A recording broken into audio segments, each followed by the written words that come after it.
ప్రముఖ నటుడు కోట శ్రీనివాసరావు 83 వయసులో కనుమూశారు. తీవ్రమైన అనారోగ్య సమస్యతో బాధపడుతూ ఆయన కనుమూసినట్టు తెలుస్తోంది. ఫిల్మ్నగర్ నివాసానికి ప్రయత్నం ఇప్పటికే అక్కడ ఆర్టిస్టులు చేరుకుంటున్నారు. తనకెళ్లే భరణి ఇప్పుడే అక్కడికి చేరుకున్నట్టు తెలుస్తోంది.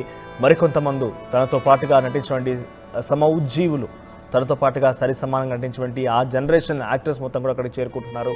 బాబు మోహన్ చేరుకున్నట్టు తెలుస్తోంది. బ్రహ్మానందం కూడా ఇప్పుడే అక్కడికి చేరుకోబోతున్నట్టు తెలుస్తోంది. ఇలా అందరూ కూడా చేరుకుంటున్నారు.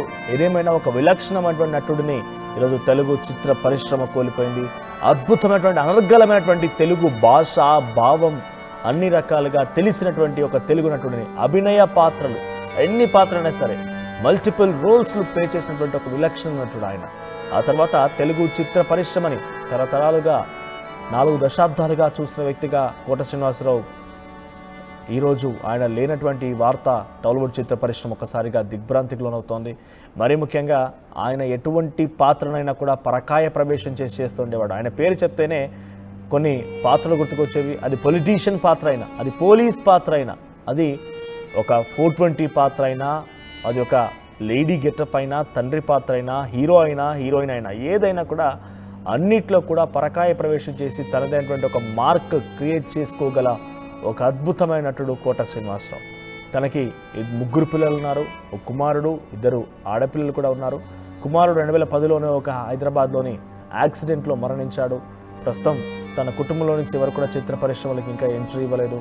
చిత్ర పరిశ్రమలోకి తన మనబడిని లాంచ్ చేయాలనుకున్నాడు, కానీ అంతలోనే కనుమూశాడు కోట శ్రీనివాసరావు. సో కోట శ్రీనివాసరావు మరణం పైన పెద్ద ఎత్తున టాలీవుడ్ చిత్ర పరిశ్రమ మొత్తం కూడా దిగ్భ్రాంతిలోనవుతోంది. ఇంట్రెస్టింగ్గా కోట శ్రీనివాసరావు గురించి ఒక విషయం చెప్పాలి. నాకు కామెంట్స్ వస్తూ ఉన్నాయి, చాలామంది అంటూ ఉన్నారు. ఆయన డైలాగ్ చెప్పడమే కాదు, చిన్నగా ఎక్స్ప్రెషన్ ఇచ్చినా చాలు అంతా కూడా ఇట్టాగే. మనం విలన్ పాత్రలో అయితే ఎక్స్ప్రెషన్ ఇచ్చినా కూడా భయపడిపోతాం.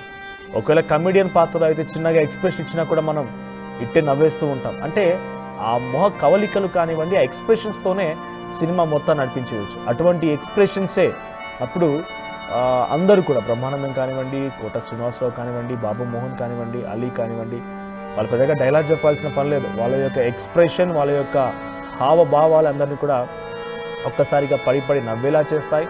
వాళ్ళ విలన్ పాత్ర కూడా ఆ రకంగానే వాళ్ళ ఎక్స్ప్రెషన్స్, వాళ్ళ హావభావాలు అందరినీ కూడా భయభ్రాంత గురి చేస్తూ ఉంటాయి. నిజంగా ఒక వర్సిటైల్ యాక్టర్, ఇంతకు మించి మనం ఏం చెప్పలేం.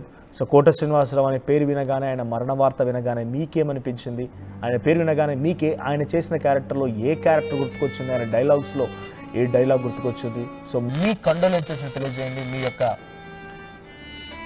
నివాళిని తెలియజేయండి. నేను వాటిని కామెంట్స్ రూపంలో చదివే ప్రయత్నం చేస్తాను. సో ప్రస్తుతానికి కోట శ్రీనివాసరావు ఫిల్మ్నగర్ నివాసం దగ్గర నుంచి పెద్ద ఎత్తున అక్కడికి సినీ నటులు చేరుకుంటున్నారు. టాలీవుడ్ చిత్ర పరిశ్రమ ఒక్కొక్కరికి అక్కడికి చేరుకుంటోంది. సో ఈరోజు సాయంత్రం కల్లా ఆయన పార్థివ దేహంకి అంత్యక్రియలు కూడా పూర్తయ్యే అవకాశం కనబడుతోంది. ఒకసారి కోట శ్రీనివాసరావు నివాసం దగ్గర నుంచి కూడా మరి కాసేపట్లో మీకు లైవ్ అందించే ప్రయత్నం చేస్తాను. మీరు మీ కామెంట్స్ని కంటిన్యూ చేయండి.